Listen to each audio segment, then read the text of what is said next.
Welcome back to Thinking West. I'm Christian, and today we're going to be covering the exceptional works of history. Much of what we know of the past 3,000 years relies on the great historians of the millennia. Through excellent scholarship, tedious compilation, clear prose, and entertaining color commentary, these historians and their famous works have shaped the Western world's ideas about its own development. Here are 12 exceptional historical works, selected for breadth of historical time periods and for the author's time period. Coming up next.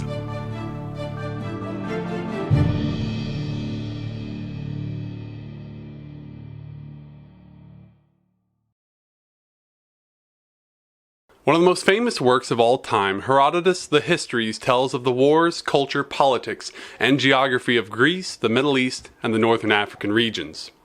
Herodotus was a historian who didn't shy away from long travels to complete his works, in time visiting such places as Persia, Egypt, the home of the Scythians, and of course all over his homeland of Greece. Historian Barry S. Strauss continued to write of Herodotus, quote, "He goes from the cosmos to the atom, ranging between fate and the gods on the one hand, and the ability of the individual to make a difference on the other. And then there is the sheer narrative power of his writing. The old master keeps calling us back." End quote. Thucydides' History of the Peloponnesian War covered the struggle between the Spartan-led Peloponnesian League and the Athenian-led Delian League. Thucydides' writings were based largely on first-hand experience as an Athenian general, and his work gives us great insight into one of the most interesting times of Greece, when its great powers went to war, when Socrates inspired citizens to look up, and when a great struggle between democracy and aristocracy brewed in Athens.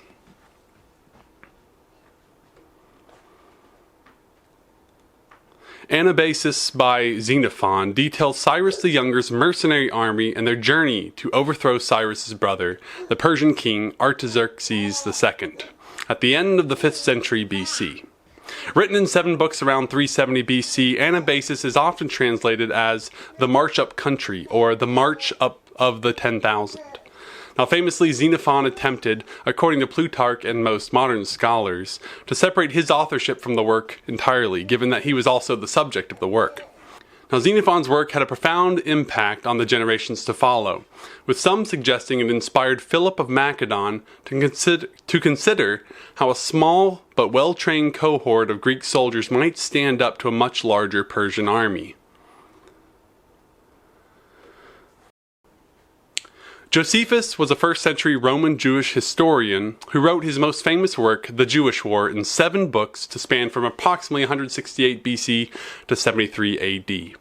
Published in 75 AD, the work details the struggles between the Jews and the Romans, including tribulations of the Jews under the Roman occupation and the subsequent revolt. Josephus had tremendously influenced Christianity for his independent witness to events corroborating the New Testament. And historian Stephen Mason has called Josephus' work, quote, "perhaps the most influential non-biblical text of Western history," end quote. Plutarch approached history from a different perspective than his predecessors by writing his great work, Lives of the Noble Grecians and Romans, not with a narrative of historical events in their order, as most historians write, but instead with an unorthodox focus on select historical figures. Further, Plutarch injects his own art into the storytelling of history by comparing pairs of figures, one from the Greek world and one from the Roman world, such as Alexander and Julius Caesar. The work excels in bringing such figures to life through unparalleled characterization while also yielding significant insights into the world surrounding these great men.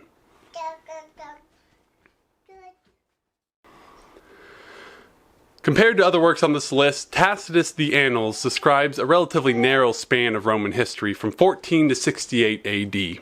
His sequel, Histories, covers the remaining years of the 1st century, 69 to 96 AD. Tacitus was a Roman senator and historian and likely had privileged access to the Acta Senatus, the Senate's records from which he based much of his work.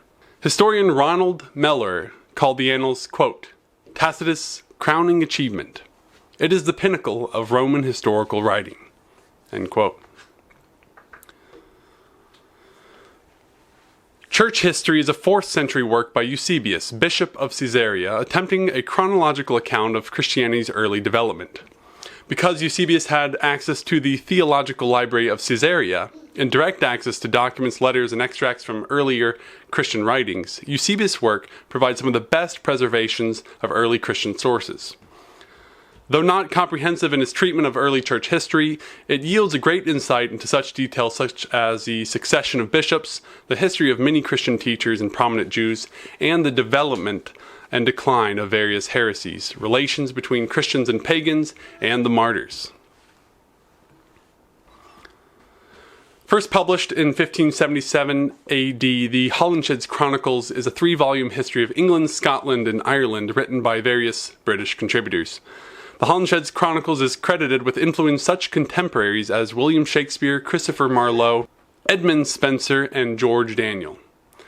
The work's themes encompass nationalistic and monarchical ideals mixed with medieval ideas of chivalry and heroic actions.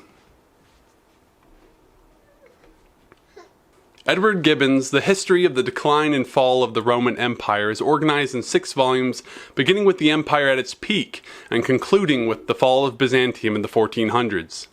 Gibbon highlights the loss of virtue in the Roman leadership and in its peoples as a leading reason the Roman Empire slowly succumbed to barbarian pressure. Though Gibbon's work generated much criticism, particularly for its bare antagonism to all organized religion, his work endures as one of the greatest historical works of all time. Written by Dutch historian Johan Huizinga in 1919, The Autumn of the Middle Ages describes the life, thought, and art of the French and Dutch in the 14th and 15th centuries. A central takeaway from the work, not without criticism, is that the pomp and formality of the medieval courts was a reaction to an increasingly violent society.